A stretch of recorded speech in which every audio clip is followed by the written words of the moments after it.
अरविंद भाई सोनू सीएनजी के सेंटर से बोल रहा हूँ। आज हम i10 स्पोर्ट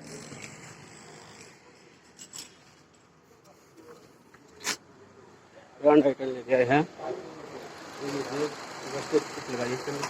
से वायरिंग की गई है। ये इसका वाला जो सिलेंडर और जो कनेक्ट करता है, यहाँ सिलेंडर में गैस भरी जाती है। तो ये इसकी रेल है जो गैस को स्प्रे करती है।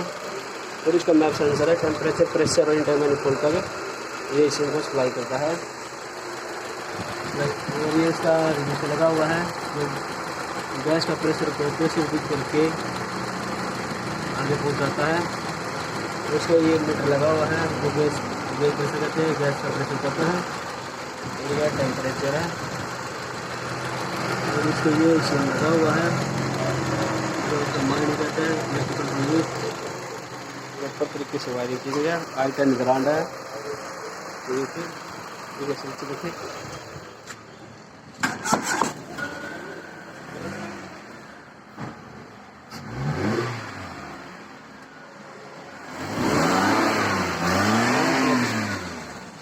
12 के एडजस्टमेंट लगाया गया इसके अंदर।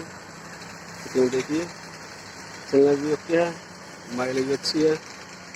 i10 ब्रांड है।